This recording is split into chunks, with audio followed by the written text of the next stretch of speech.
Queridos irmãos e irmãs, um dos pilares da Reforma é somente as Escrituras. Durante este mês nós vamos considerar os 5 pilares da Reforma. Semana passada foi considerado um deles e teremos os outros mais para diante. Hoje vai ser sobre este, sola Scriptura.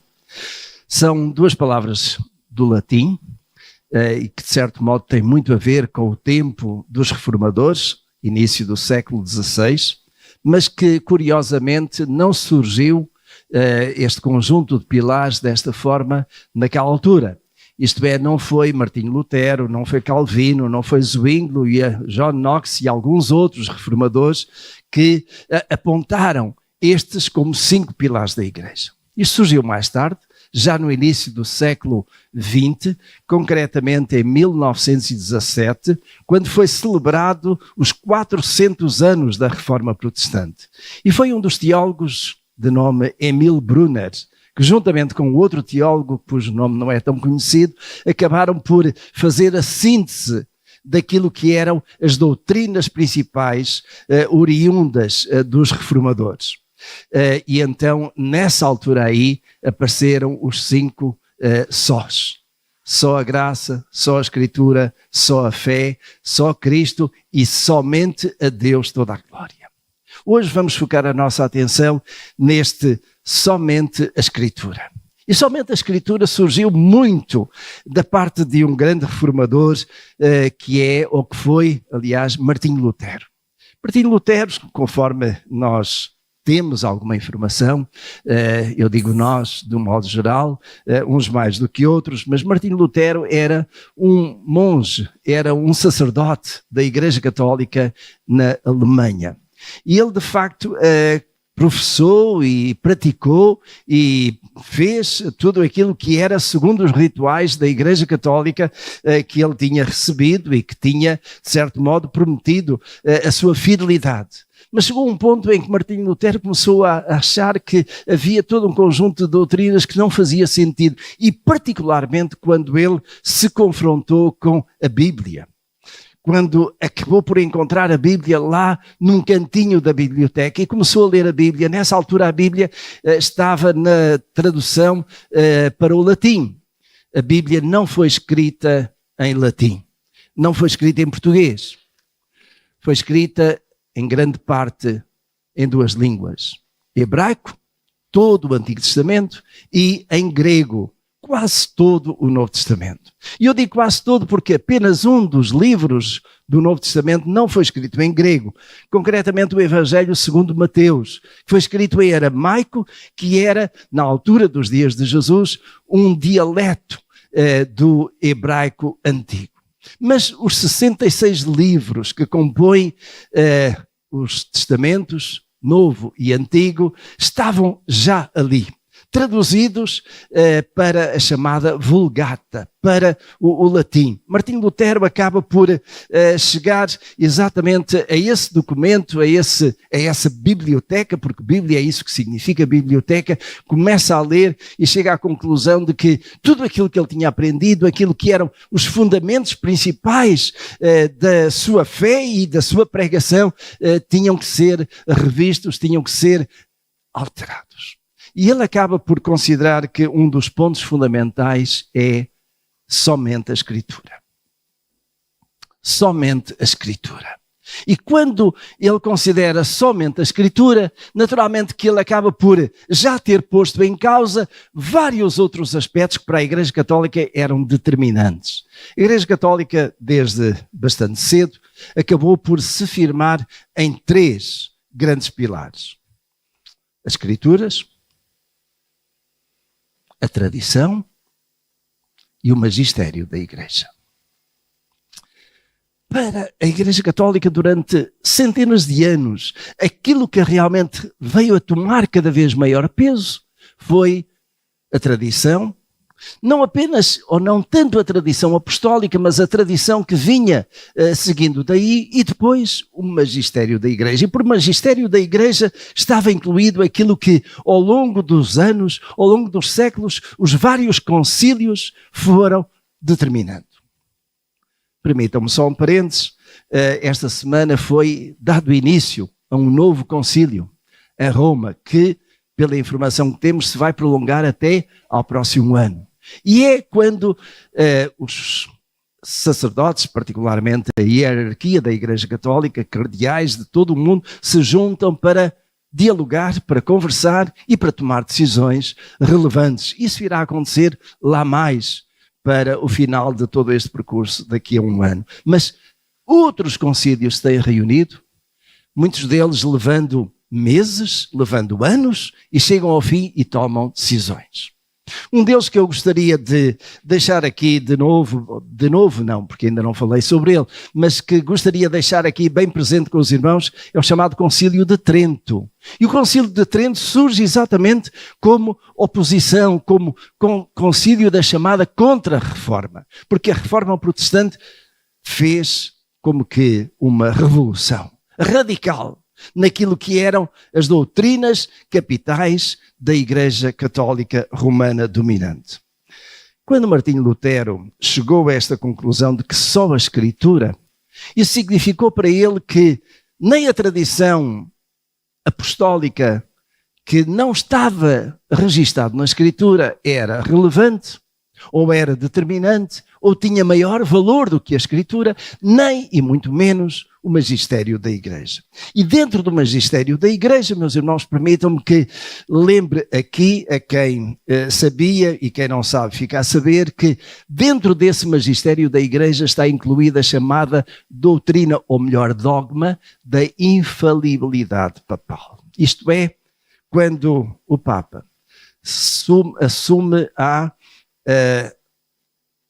cátedra, ao púlpito, tudo aquilo que ele fala é considerado infalível.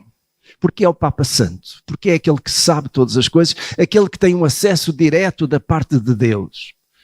Não ponho em causa aqui que ele tenha um acesso da parte de Deus, que o Espírito Santo fale com ele. O que eu ponho em causa é que aquilo que ele naturalmente fala, se for contrário à Escritura, então certamente que não pode vir de Deus. Porque Deus não se contradiz, nem hoje, nem em qualquer época. Martinho Lutero, de facto, reagiu com tudo isto. Ele não tinha a menor intenção de sair da Igreja Católica, não tinha a menor intenção de romper com aquilo que era a sua tradição, mas acabou por chegar a um ponto em que foi excomungado, em que deixou de ser persona grata no seio da Igreja, considerado até um herege, e foi condenado por isso mesmo.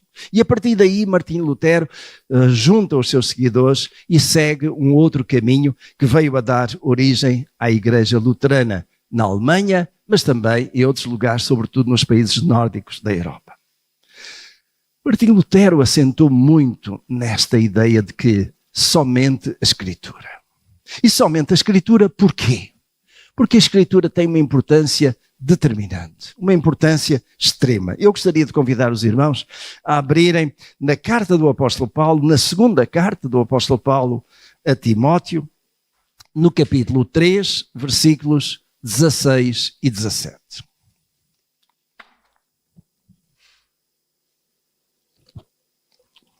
Segunda carta do apóstolo Paulo, capítulo 3, versículos 16 e 17. E o apóstolo Paulo está a escrever ao seu filho na fé, Timóteo, que era um obreiro já nesta altura, deixando bem claro o valor da Sagrada Escritura. Segundo a Timóteo, capítulo 3, versículo 16 e 17. Eu recomendaria que marcassem esses versículos na vossa Bíblia, porque eles são determinantes. A minha tradução diz assim: toda a Escritura é divinamente inspirada e proveitosa para ensinar, para repreender, para corrigir, para instruir em justiça, para que o homem de Deus seja perfeito e perfeitamente preparado para toda a boa obra. Infelizmente, algumas traduções, porque não lhes convém aquilo que algumas partes da Escritura ensinam, torcem este versículo fazendo uma tradução diferente E algumas traduções, espero que não seja nenhuma das vossas, se for, eu recomendo, deitem fora, peguem outra. Mas algumas traduções têm assim: toda a escritura que é divinamente inspirada é proveitosa para ensinar, para repreender, para corrigir, para instruir em justiça. O que é que faz essa palavrinha que? Toda a escritura que é inspirada. Leva exatamente alguns a considerar que alguma parte da escritura é inspirada e outra não. E somente aquela que é inspirada, então é digna de crédito. É proveitosa para isto. Meus irmãos, vejam como às vezes uma pequenina palavra modifica o sentido. Toda a escritura que é inspirada leva-nos a considerar que aquilo que não nos convém na escritura, vamos considerar que não é inspirada. E é o homem que decide o que é inspirado e não é. Aquilo que Paulo escreveu é: toda a escritura é inspirada. Ou seja, desde o Gênesis ao Apocalipse, toda a escritura é inspirada. E, meus irmãos, inspirada por quem? Não pelo Papa, não pelos pastores, não por algum dos autores humanos da escritura, mas sim inspirada por Deus. E esta questão da inspiração tem levado muitos teólogos a debater o que é que foi isso da inspiração. O que é que Deus fez então para considerar que esta palavra é realmente palavra de Deus e não dos homens? É bom lembrar-se, e muito rapidamente, que os 66 livros da Escritura foram escritos por cerca de 40 autores humanos, num período de cerca de 1600 anos. Durante todo este tempo, o Espírito Santo esteve lá, acompanhando, dirigindo, orientando o pensamento daqueles homens de Deus para escrever aquilo que era o quê? A palavra de Deus. Por isso mesmo, este livro é digno de todo o crédito. Agora, meus irmãos, há uma questão importante a considerar aqui. Aquilo que realmente foi inspirado foi o autor para escrever um texto numa língua que não é a nossa. Moisés não escreveu em português. No entanto, nós abrimos Gênesis, Êxodo, e aquilo que lemos é em português. Então o que nós temos hoje é uma tradução. E são essas traduções que nem sempre são fidedignas, nem sempre são de tanto crédito como às vezes alguns lhe querem dar. Aquilo que foi inspirado foi o que estes homens de Deus escreveram. Mas precisamos também de considerar que o Espírito Santo, que esteve durante estes 1600 anos, com estes 40 autores, a inspirar a Escritura, a manter a sua pureza, a sua veracidade, também esteve com os tradutores. Há uma expressão latina que é interessante. Tradutores, traditore. Os irmãos notaram a diferença? Tradutores, traditore. Um tradutor é um traidor. Às vezes é. Porque às vezes o tradutor pega no texto bíblico original, escrito em hebraico e em grego, e faz a sua tradução, mas uma tradução que às vezes é enviesada. Uma tradução que às vezes é adulterada, que vai ao encontro daquilo que é um determinado pensamento, seja dele, seja de uma corrente que está com ele. Meus irmãos, vou-vos dar 2 exemplos. Testemunha de Jeová e movimento LGBT. O que é que eu quero dizer com isto? Não sei se algum dos irmãos já leu a Bíblia, tradução do Novo Mundo, das Testemunhas de Jeová. Faz uma interpretação enviesada daquilo que é a palavra de Deus. Tanto mais que eles dizem tradução do Novo Mundo. É a tradução segundo a doutrina das Testemunhas de Jeová. E concretamente, vários versículos que são torcidos. Um deles é tão do nosso agrado. João capítulo 1, verso 1. No princípio era o Verbo. E o Verbo estava com Deus. E o Verbo era Deus. É assim que está na vossa tradução? Na Bíblia das Testemunhas de Jeová não é assim. Pequenas diferenças. E eles traduzem deste modo. No princípio era o Verbo. E o Verbo estava com o Deus, com letra maiúscula. E o verbo era um Deus com letra minúscula. As palavras estão lá, mas estão torcidas. Para quê? Para ir ao encontro daquilo que é a doutrina das Testemunhas de Jeová, de considerar que há apenas um Deus, e eu também creio na existência de um só Deus, mas para eles, Jesus é como que um Deus menor. Para eles isto faz sentido, para nós na Escritura não. Porque não há um Deus maior, nem um Deus menor. E mesmo quando nós olhamos para essa tradução, então consideramos que no fim de contas, as Testemunhas de Jeová adoram dois deuses. Não apenas um maior e outro menor. Jesus não é um Deus menor. Ele é igual ao Pai. Ele diz isso claramente. Mas foi preciso ir torcendo a Escritura para ajustar àquilo que realmente as Testemunhas de Jeová vêm crendo há cerca de 100 anos. Um outro aspecto, uma outra tradução também que tem sido adulterada e que está aí muito em voga, é a tradução do movimento LGBT. Considerando que, na verdade, a Bíblia está cheia de casos de LGBT. Por exemplo, consideram que Jesus foi homossexual. Jesus teve 12 homens de volta dele, não escolheu nenhuma mulher. Consideram que Ruth e Noemi eram lésbicas. Consideram que Jonatas e Davi eram homossexuais. Quando Davi diz que amava a Jonatas como o seu próprio coração. Meus irmãos, é tão fácil torcer a Escritura. Mas isso é alguma novidade? Não. Se nós olharmos lá para aquele momento após a criação do homem, o que é que aconteceu? O diabo veio na forma de serpente e torceu a Escritura para as mulheres. Então esta capacidade de torcer a Escritura para que ela vá ao encontro daquilo que são as doutrinas de homens é muito antiga, mas é diabólica. Por isso mesmo a questão da importância da relevância da Escritura e de considerarmos o valor que ela tem, considerando exatamente essa expressão de Paulo. Toda a Escritura é divinamente inspirada. Mas cuidado com as traduções. E, meus irmãos, eu recomendo um cuidado muito grande para cada um de vós na tradução que usa. Eu uso a tradução de João Ferreira de Almeida, revista e de acordo com os melhores textos em hebraico e grego. Mas ainda assim, aquilo que eu tenho é uma tradução. Se nós às vezes temos dúvidas quanto às traduções, eu costumo dizer aquilo que aprendi no seminário. O tira-teimas qual é? É o hebraico e o grego. Mas claro, nem todos têm acesso a essas línguas.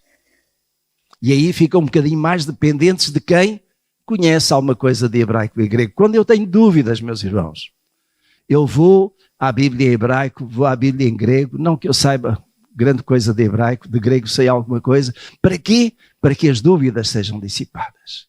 Para que realmente o entendimento que o autor humano quis transmitir, porque Deus assim o inspirou, seja plenamente entendido, para que então daí nós possamos fazer doutrina.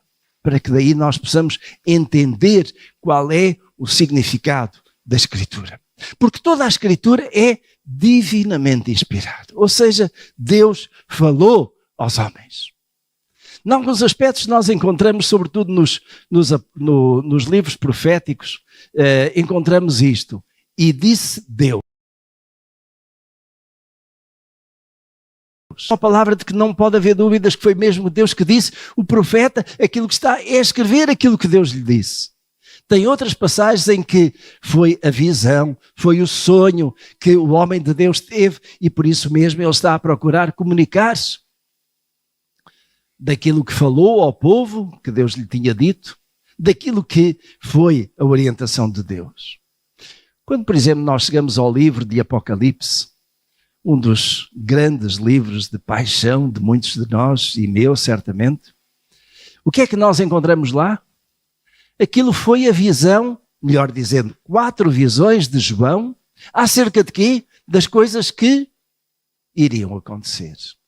Se nós queremos, meus irmãos, saber o que vai acontecer no fim do mundo, o que é que vai acontecer daqui a uns anos? O que é que vai acontecer com a vinda de Jesus? Então basta ir lá ao livro do Apocalipse, está lá tudo. Não precisamos que algum profeta nos venha revelar aquilo que Jesus já revelou. A palavra de Deus já tem isso tudo. Agora, meus irmãos, vamos olhar aqui de novo para este versículo. Então, a palavra de Deus, toda a Escritura é divinamente inspirada. E ela é proveitosa para quê? Qual é o proveito, qual é a utilidade da Escritura que é inspirada e que Deus teve a preocupação de transmitir para que de geração em geração chegasse até nós? Ela é proveitosa para ensinar. Ou se quisermos uma outra palavra, para doutrinar. Algumas traduções têm isso e está em conformidade. Ela é proveitosa para ensinar. E a palavra de Deus ensina-nos coisas fundamentais que nós precisamos saber. Talvez, meus irmãos, entre as várias doutrinas que a Bíblia nos ensina, aquela que eu prezo como sendo de maior significado é a doutrina da salvação. A doutrina da salvação. Porque, sem dúvida alguma, nós estamos aqui neste mundo. Nós sabemos que somos pecadores. Que por causa disso nós estamos separados de quê? Da graça de Deus. Estamos condenados a quê? A passarmos a eternidade sem Deus. E por mais obras que nós possamos fazer, jamais iremos alcançar a reconciliação com Deus. A doutrina da salvação é expressa ao longo da Escritura, sobretudo no Novo Testamento, em várias passagens. Uma delas em Romanos, capítulo 10, verso 9, quando o apóstolo Paulo escreveu dizendo: se confessarmos com a nossa boca o Senhor Jesus e crermos em nosso coração que Deus o ressuscitou dentre os mortos, somos salvos. Então repare como isto é tão significativo. Se eu, com a minha boca, eu posso pensar, eu posso ter esta ideia, posso sentir isto, mas eu preciso de confessar, e confessar mais não é do que concordar com, confessar com a minha boca o Senhor Jesus, significando isso que eu afirmo que Jesus é quem? É o Senhor. Ele é Senhor. E eu crer no meu coração que Deus o ressuscitou dentre os mortos. E isso é aquilo que faz toda a diferença ao longo dos séculos entre os líderes religiosos. Onde é que está Buda? Está num cemitério lá na Índia. Onde é que está Confúcio? Onde é que está Maomé? Onde é que estão todos os outros? Em cemitérios ou quer que seja. Onde é que está Jesus? À direita de Deus Pai.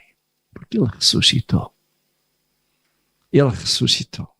Então, se eu crer nisto e confessar, então diz a Escritura que eu serei salvo. Talvez, meus irmãos, a passagem que para mim é mais expressiva, mais significativa, seja aquela que eu tenho mencionado aqui muitas vezes. Efésios, capítulo 2, verso 8 e 9.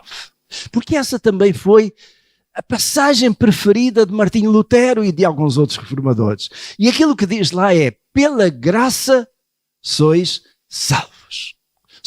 Somos. Pela graça somos salvos. Mediante a fé. E isto vem de Deus, não vem das obras para que ninguém se glorie. Meus irmãos, isto foi um choque tremendo naqueles dias de Martinho Lutero. Não é pelas obras, mas é tão somente pela graça. Esse vai ser um tema, ou um dos pilares aí, não é? Pela graça eu sou salvo. É a graça de Deus, é a misericórdia de Deus, é a compaixão de Deus. Porque pelas minhas obras eu sou incapaz de conseguir cobrir o meu pecado.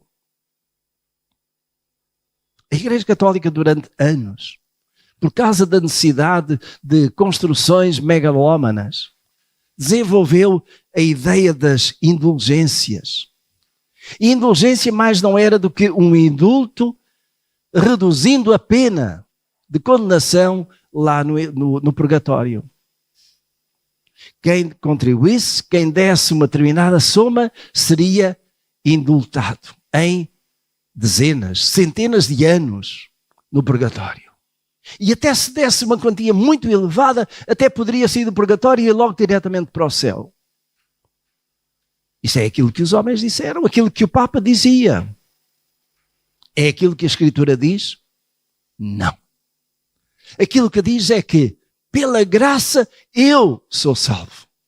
Pela graça, você é salvo. Pela graça de Deus. Agora, eu preciso responder a esta graça de Deus pela fé.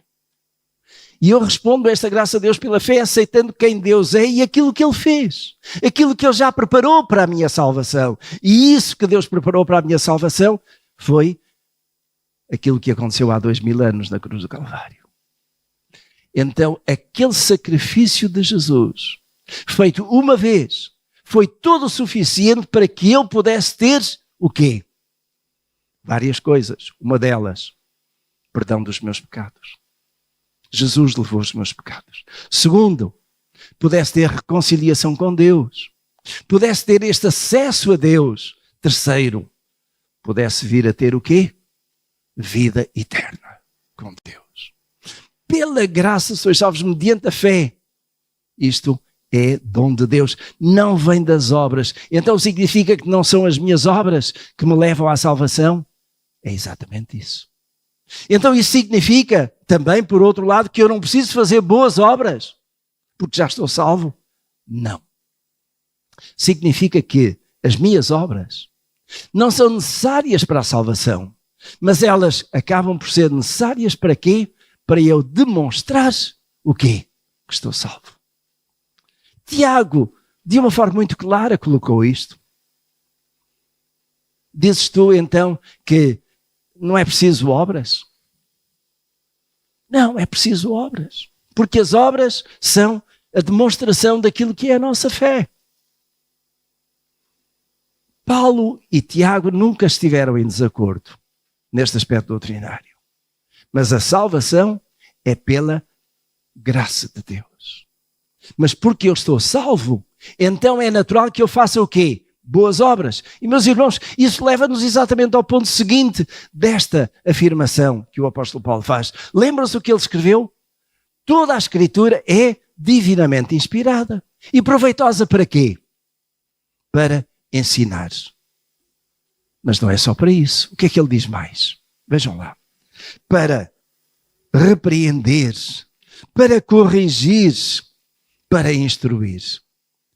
Então, meus irmãos, naquilo que eu faço, eu preciso de confrontar aquilo que são as minhas obras, aquilo que são as minhas palavras, aquilo que é o meu dia a dia, com o quê? Com a Sagrada Escritura. E quando eu olho para a Sagrada Escritura, o que é que eu vejo? Eu vejo lá aquilo que está certo e aquilo que está errado. E se eu sou honesto diante da leitura da palavra de Deus, eu chego à conclusão de que há coisas que eu faço, há coisas que eu digo que não estão certas. E por isso mesmo eu sou repreendido. Isto é, a palavra de Deus chama-me a atenção dizendo, olha, isso não está certo. O que é que nós fazemos com os nossos filhos quando eles fazem alguma coisa que não está certo? Oh, filho, continua a fazer. É tão bonito o que tu fazes. É isso? Mas alguns pais parece que é assim que querem educar os seus filhos. E depois quando eles crescem, fazem asneiras e depois dizem, tu nunca aprendeste nada na vida. Pois não, os pais não ensinaram. A palavra de Deus ensina-nos, repreende-nos, chama-nos a atenção daquilo que não está certo. E há uma lista de coisas que a palavra de Deus mostra e que nos repreende. Por exemplo, em Efésios capítulo 4, verso 31 diz, deixai toda a amargura, cólera, ira, clamor e blasfémia, bem como toda a malícia. Deixai. É uma repreensão. Ou seja, isso que vocês fazem não está certo, deixai. Nós precisamos de ter essa consciência daquilo que está certo, daquilo que está errado. E aonde é que nós temos essa consciência? Meus irmãos, é pelos noticiários, é pela leitura dos jornais, é por aquilo que o mundo ensina, não é? Quem é que determina o padrão moral para a nossa vida? É a sociedade? É a escola? São os pais? São os amigos? Ou é a palavra de Deus? Para mim, desde que aceitei o Senhor Jesus, é a palavra de Deus. Agora, isso, meus irmãos, o que é que faz? Faz com que eu, às vezes, acabe por estar em conflito. E às vezes conflito aberto com aquilo que são as doutrinas do mundo, com aquilo que são os valores do mundo. Meus irmãos, hoje fala-se tanto em valores cristãos que estão completamente na lama. Não é de agora. Já começou há dezenas de anos, para não dizer há centenas de anos. Mas sem dúvida alguma que aquilo que nós encontramos nos dias de hoje, meus irmãos, é que os valores que os nossos filhos têm hoje são tão diferentes, em alguns casos, dos valores dos nossos pais. Eu lembro-me que no tempo dos meus pais, quando duas pessoas chegavam a acordo acerca de alguma coisa, não precisavam de ir ao notário para assinar um documento em papel selado. Sabem como faziam? Era um aperto de mão. Está aqui. Chamava-se a isso palavra de honra. Aonde é que está a palavra de honra nos dias de hoje, meus irmãos? Já foi pelo oceano. Quando nós assumimos alguma coisa com alguém, devemos fazer tudo o que está ao nosso alcance para que isso seja concretizado. Quando nós olhamos para a palavra de Deus e assumimos aquilo que está na palavra de Deus, vamos fazer tudo aquilo que está ao nosso alcance para cumprir com o quê? Com o que está na palavra de Deus. Porquê? Porque a palavra de Deus é que tem valor. Deixem-me aqui ser muito direto. E para os irmãos que me conhecem, o que eu vou dizer não é nenhuma novidade. Mas aquilo que vale nesta igreja não é exatamente ou exclusivamente aquilo que o pastor pensa ou ensina, aquilo que algum professor da escola dominical pensa ou ensina, aquilo que algum pregador que vem a este púlpito pensa ou ensina, mas aquilo que está onde? Na palavra de Deus. Por isso mesmo, meus queridos irmãos, aquilo que tem que ser a nossa norma, que é a nossa norma há anos, é abrir a palavra e deixar que ela fale. Porquê? Porque esta é a palavra de Deus. Não é a palavra dos homens. E nós, como pregadores e como ensinadores, temos que fazer um esforço muito grande para ir àquilo que é o cerne da palavra de Deus, trazê-la com a devida interpretação para os dias de hoje e aplicá-la. Isso, meus irmãos, dá trabalho. Isso obriga a estudo. Isso obriga a reflexão. Isso obriga a quê? A comunhão com o Senhor, com aquele que inspirou a palavra de Deus e que quer que ela seja proclamada com toda a verdade, com toda a autenticidade. Deus me ajuda a fazer isso na parte que me toca. Mas o apóstolo Paulo não fala apenas aqui, digamos, em termos daquilo que é repreensão, daquilo que está errado, mas ele usa o versículo seguinte, capítulo 4, verso 32 de Efésios, para dizer o que é que tem que ser aplicado na nossa vida. Ou seja, em vez de amargura, de cólera, de ira, clamor, blasfémia, malícia, o que é que nós devemos ter?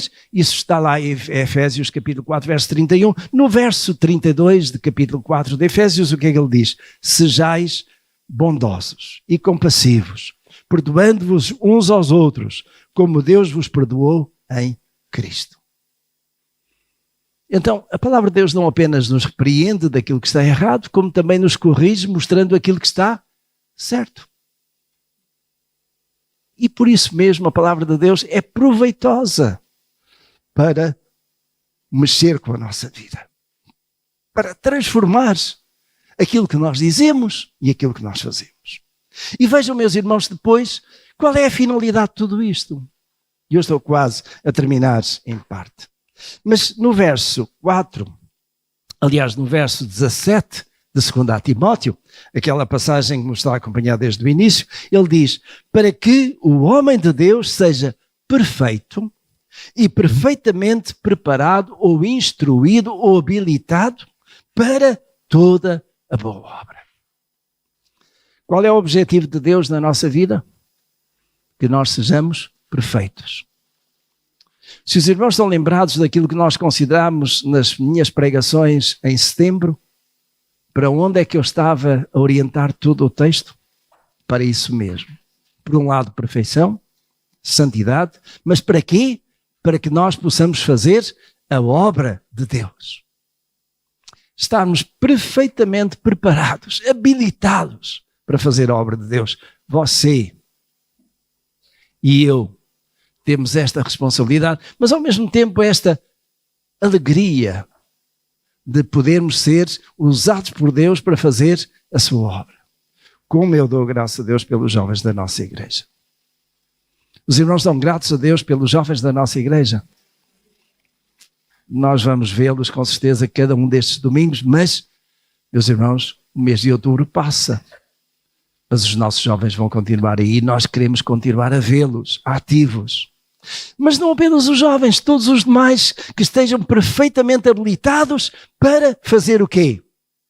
A obra de Deus. E para isso, nós precisamos de ir cada vez mais melhorando até chegarmos aonde? À perfeição. Deixa-me só fazer aqui uma pergunta quase a terminar. Quem é que está aqui que já é perfeito? Alguém? 99% de perfeição? 50%? Não vale a pena encontrarmos aí percentagens. Porque nós podemos pôr rótulos de percentagem, mas Deus sabe que nível, que grau de perfeição cada um de nós alcançou. Seja como for, independentemente desse grau de perfeição onde estamos, aquilo que Deus quer é o quê? Que nós possamos continuar a aperfeiçoar-nos. Para quê? Para sermos usados por Deus. Meus irmãos, este sola escritura, digamos, foi, podemos dizer, comum aos vários reformadores. Lutero, certamente. E ele foi o grande reformador radical, que em 1517, e é uma data para lembrar, 1517, 31 de outubro, depois de ter sido excomungado, depois de certo modo, excomungado foi mais tarde, mas depois de ele ter sido, digamos, tão ostracizado pela igreja, ele colocou as suas chamadas 95 teses na porta da Catedral de Westminster. E muitas dessas teses tinham a ver exatamente com o quê? Com o texto deste versículo. Somente a Escritura. Somente a Escritura. E depois deu o movimento que deu. Meus irmãos, como é que os batistas chegaram até nós? Nós somos batistas, estamos aqui, com que origem? Em Martinho Lutero? Não. Em João Calvino? Não. John Wesley? Não. Então em quem? Meus irmãos, há várias teorias para a denominação batista, mas eu vou-vos mencionar duas delas. Uma delas é a chamada teoria dos 3 J's. 3 J's? Sim. João o Batista, Jordão, Jerusalém. O nome de João era João. Ele não era de nome ou de sobrenome Batista. Por que é que então é tão conhecido como João Batista? Porque aquilo que era a insistência de João era o quê? 2 coisas. Arrependimento e batismo. E ele batizava onde? Com algumas gotas de água na cabeça? Não. Ele batizava por imersão, aonde? No Rio Jordão. E daí aparece o segundo J. E depois o terceiro J, Jerusalém, porquê? Porque, de facto, aqueles que defendem esta linha de João Batista, Jordão e Jerusalém, viram-se para quem? Para os apóstolos, que estavam em Jerusalém, e de Jerusalém saíram por todo o mundo e levaram o quê? Esta doutrina de quem? De Jesus e dos apóstolos. Essa é uma teoria que faz com que os batistas sejam levados ao primeiro século. Tem uma doutrina ou uma outra teoria mais recente que eu, de certo modo, prefiro, porque eu penso que nós não devemos forçar a história. E essa leva-nos para o século XVII. E leva-nos exatamente a um homem de nome John Smith. Ele foi na igreja anglicana, ordenado. É bom lembrar que nesta altura do início do século XVII já havia uma igreja em Inglaterra completamente separada da Igreja Católica. E essa igreja tinha começado com quem? Com Henrique VIII. Henrique VIII quis divorciar-se, o Papa não permitiu. Quis casar-se, o Papa não permitiu.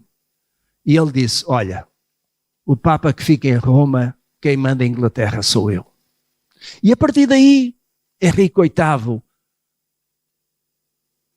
fez a Igreja Anglicana. Muito à semelhança daquilo que era a Igreja de Roma, mas com duas diferenças essenciais logo de seguida. Uma delas é que quem mandava na Igreja em Inglaterra não era mais o Papa. Era ele como rei. Ainda hoje é assim. A rainha, até há pouco tempo, agora o rei, é o chefe da Igreja Anglicana. O segundo aspecto foi que os padres podem casar. Ainda hoje a Igreja Católica se debate com este assunto. E possivelmente este é um dos aspectos deste concílio aí. Mas essa é outra questão. O que é que acontece é que Henrique VIII tanto quis liberdade e tanto instituiu a liberdade que ao fim de um tempo a liberdade acabou. Porque tinha que ser como ele queria. E um dos que acabou por de algum modo se insurgir contra aquilo que estava a ser o dogmatismo e as práticas muito fechadas já da Igreja Anglicana, é exatamente John Smith. Ele foi ordenado em 1606 como pastor ou como sacerdote da Igreja Anglicana e acabou por começar a pregar ideias que eram mais ideias da Reforma. Acabou por ser considerado como herege e foi excomungado. E em 1608, ele acaba por deixar Inglaterra e vem para Amsterdão, na Holanda, ou se quisermos, como é hoje nos Países Baixos. E é exatamente ali, em 1608, que ele acaba por chegar com um grupo de cerca de 40 irmãos e irmãs que perfilhavam as ideias dele e que acabaram por, em Amsterdão, em 1609, organizar a primeira igreja batista em solo europeu. Ele não vem sozinho, vem com um outro grande líder de destaque, que é Thomas Helwys.